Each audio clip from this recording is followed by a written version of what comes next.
Mais est-ce que ce serait pas le meilleur PSG de l'histoire? Le PSG affrontait Liverpool ce mardi après un match aller très cruel pour les Parisiens, une défaite 1-0 à domicile. Ils voulaient prouver que ce n'était plus la même équipe.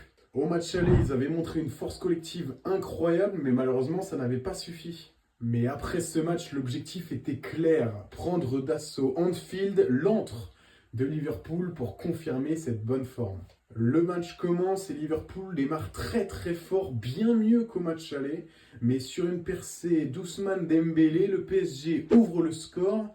Ils sont à égalité. Ce but, ô combien important pour la qualification, montre quelque chose de plus profond. Quelque chose qui me fait porter ce maillot aujourd'hui en n'étant pas un fan inconditionnel du club. Sur cette double confrontation, chaque joueur, chaque acteur de cette équipe s'est donné sans compter. Pour une équipe sans superstar, sans superficiel, un effectif amoureux du jeu mené par un coach animé par quelque chose de spécial qui maîtrise et qui connaît un football que très peu sont capables de pratiquer.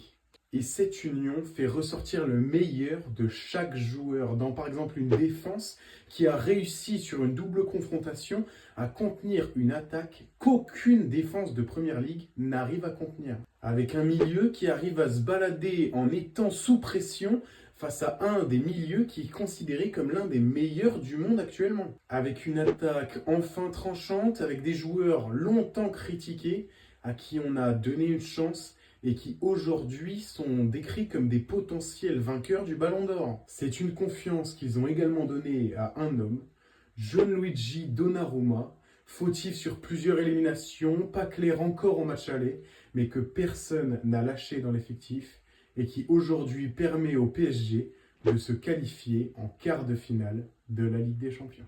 Merci pour votre attention. On se retrouve ce soir pour un nouvel épisode de Foot Info où on parlera cette fois d'un petit peu toutes les rencontres.